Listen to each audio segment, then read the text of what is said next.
দিনভর কি শুধু আনহেলদি খাবার খেলে চলবে? আনহেলদি খাবারের সাথে সাথে একটু হেলদি ডায়েটের মধ্যেও তো থাকতে হবে। তাই আজকে আমি আপনাদের জন্য বানিয়ে দেখালাম একটি হেলদি, একটি টেস্টি রেসিপি। বিশ্বাস করুন, এই খাবারটা এতটাই টেস্টফুল হয় আর বাইরের আনহেলদি খাবারগুলো খেতে ইচ্ছা করবে না। বাড়িতে ঝটজলদি এই রেসিপিটা বানিয়ে নিন। প্রথমেই কড়াইতে দিয়ে দেবেন একটু সর্ষের তেল, তাতে দিয়ে দেবেন গোটা জিরে, একটু তেজপাতা আর গরম মশলার গুঁড়ো। যখন গরম মশলা থেকে ফ্লেভারটা বেরিয়ে আসবে তাতে দিয়ে দেবেন রসুন কুচি, আর তার সাথেই দিয়ে দেবেন কয়েকটা মিডিয়াম সাইজ পেঁয়াজকে কুচিয়ে নিয়ে। তারপর একটু নুন দিয়ে পেঁয়াজ আর রসুনটাকে মেল্ট হতে দিলাম।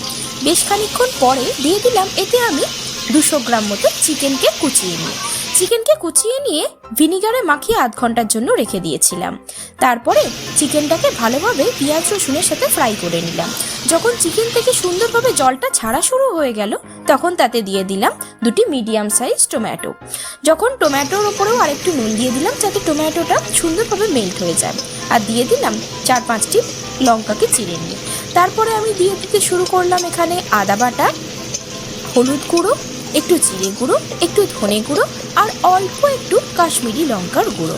তারপরে এই পুরো মাংসটাকে আমি সুন্দরভাবে কষতে থাকবো যতক্ষণ না পর্যন্ত এর কালারটা একদম ব্রাউনিশ হচ্ছে। দেখুন, আমি সুন্দরভাবে কিন্তু একে কষতে থাকবো আরও মিনিট 10 ধরে। যখন এর কালারটা ঠিক এই রকম এসে যাবে তখন আপনি জানবেন আপনার কষা কমপ্লিট হয়ে গেছে। তাতেই আমি দিয়ে দিলাম আগের থেকে সিদ্ধ করে রাখা রাজমাকে অল্প একটু জল দিয়ে প্রেসার কুকারে আমি সিদ্ধ করে নিয়েছিলাম মিনিট 10। এই যে দেখুন, যখন আমার রাজমার সাথে এই পুরো তরকারিটা সুন্দরভাবে কষানো হয়ে গেল তখন আমি এতে অ্যাড করে দিলাম গরম জল। অবশ্যই খাবারে গরম জল দিয়ে দেবেন, আর তারপরে ধনেপাতা দিতে ভুলবেন না কিন্তু। দিয়ে গরম গরম সার্ভ করুন।